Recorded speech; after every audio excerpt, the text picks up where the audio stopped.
آداب ناظرین، میں Mohammad Tajammul Ali Khan, news one live T V میں آپ کا استقبال ہے۔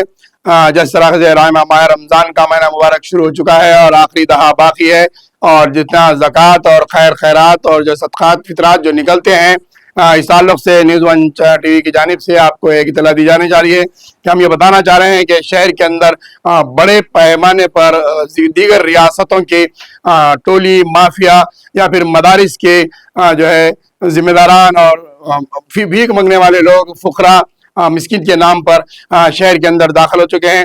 ایک غیر سرکاری اطلاعات کے مطابق جو ہے کوئی 10,000 کا افراد جو ہے شہر میں داخل ہو چکے ہیں، اور جو فیس مانگنے کے لیے ہم نے 2 روز قبل چار مینار کے پاس ایک شخص کو، ایک لڑکے کو پکڑ کر پوچھا۔ اس کی تصویر آپ کو بتا رہے ہیں کہ اس کے دونوں ہاتھ نہیں ہیں، وہ ایک شرٹ پہنا ہوا ہے۔ تو ہم نے اس سے پوچھا کہ تمہارا کھانے پینے کا انتظام کیسا ہوتا ہے؟ تو اس نے جواب دیا کہ ماں کھلاتی ہیں، اور تمہاری حاجت اور ضروریات کون پورے کرتے ہیں؟ تو اس نے کہا کہ یہ بھی ہماری ماں ہی کرتی ہے۔ تم کہاں سے آئے؟ تو اس نے جواب دیا کہ ہم گلبرگے سے آئے ہوئے ہیں۔ اور رہے کہاں ہیں؟ تو اس نے کہا کہ ہم مکہ مسجد کے سامنے قیام کیے ہوئے ہیں، وہیں پر رات میں فٹ پاتھ پر سوتے ہیں، اور ہم صبح میں اٹھ کے وہاں پر فٹ پاتھ پر سوتے ہیں، اور دن بھر میں اور رات تک ہم جو ہے وہاں پر بھیک مانگتے ہیں۔ ہمارے ساتھ ماں ہیں، ہمارے بھائی ہیں، اور میں ہوں۔ تو ہم نے سوال کیا کہ اس مہینے میں کتنی رقم تم کما لیتے ہو، کتنا جمع کرتے ہو؟ تو اس نے تقریباً ہمیں جو فگر دیا ہے، آپ سن کر چمک جائیں گے کہ اس نے کہا کہ 30 سے 40 ہزار روپے ایک شخص کما کر لے جاتا ہے، یعنی کہ پوری فیملی اگر 4 سے 5 لوگ ہیں تو 2 لاکھ روپے کی جو ہے بھیک مانگ کر، آمدنی وصول کر کے مکہ مسجد کے سامنے سے لے جاتے ہیں۔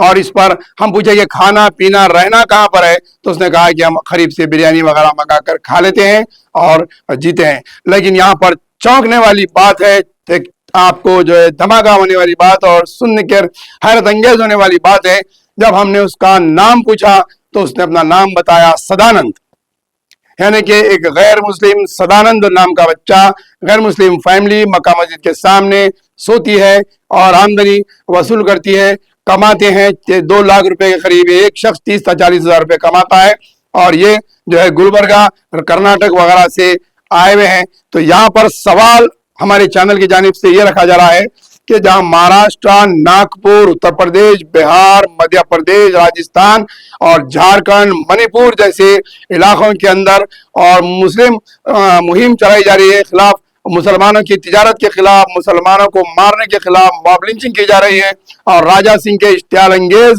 بیانات آتے ہیں، اور جو ہے مسلمانوں کے ساتھ کاروبار بند کرو، کاروبار مت کرو، مسلمانوں سے خریدی بند کرو، اس قسم کے نعرے دیے جاتے ہیں، سلوگنز دیے جاتے ہیں۔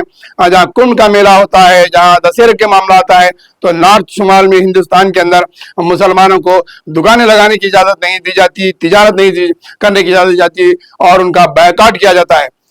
تو یہ اس کا اگر دوسرا پہلو ہم دیکھیں تو حیدرآباد کے اندر کس طریقے سے جو ہے غیر مسلمین کی آمد ہے اور کلیکشن وصول کیا جا رہا ہے، تو وہیں آپ جو ہے حسینی علم، پتھر گٹی، بڑی چوڑی ہو، یا پھر آپ جو ہے پٹیل مارکیٹ، گھانسی بازار کے اندر آپ دیکھیں گے کہ ہزاروں کی تعداد میں آپ کو مسلمان نظر آئیں گے غیر مسلمین کی دکانوں پہ۔ ان کی تجارت جو ہے رمضان کے اندر کافی عروج پر ہوتی ہے۔ تو یہ جو ملی گلی گنگا جمنی تہذیب حیدرآباد کے اندر ہے، لیکن حیدرآباد کے ایک MLA کی جانب سے اس طرح سے اشتعال انگیزی دی جاتی ہے، تو پھر یہ کیا کس طرح کا جو ہے گنگا جمنی تہذیب ہمارے شہر حیدرآباد کے اندر ہے؟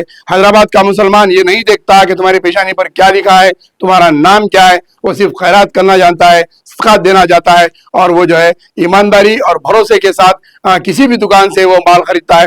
آج لاکھوں روپے کے اناج کے کٹس جو ہے حیدرآباد میں تقسیم ہو رہے ہیں، لیکن یہ اناج کہاں سے رہا ہے؟ بیگم بازار سے آ رہا ہے، میرالم منڈی سے آ رہا ہے، شاہ گنج سے آ رہا ہے، شمشیر گنج کی دکانوں سے آ رہا ہے۔ یہ دکانیں پوری کس کی ہیں؟ وہاں پر کس کے ہول سیل کے مارکیٹس ہیں؟ بیگم بازار میں کس کا کاروبار ہے؟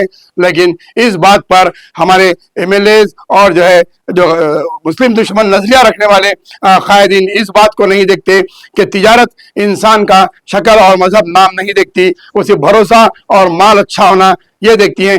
خیرات بھی انسانیت کی بنیاد پر دی جاتی ہے، کاروبار بھی اسی بنیاد پر کیا جاتا ہے۔ اس ذہنیت کو بدلنے کی ضرورت ہے، تاکہ جو ہے یہ جو فرقہ پرستی کا ذہن گھولا جا رہا ہے یہ مناسب نہیں ہے، اور ہم بتائیں گے کہ دینے والے خیرات حضرات اس بات کی تصدیق کرتے ہوئے دیں کہ آپ کی خیرات مستحق اور کسے جا رہی ہے، آپ کی زکوٰۃ جو ہے اس کو بہت ہی غور کرتے ہوئے، غور و فکر کرتے ہوئے، تصدیق کرتے ہوئے آپ زکوٰۃ دینے کا کام کریں۔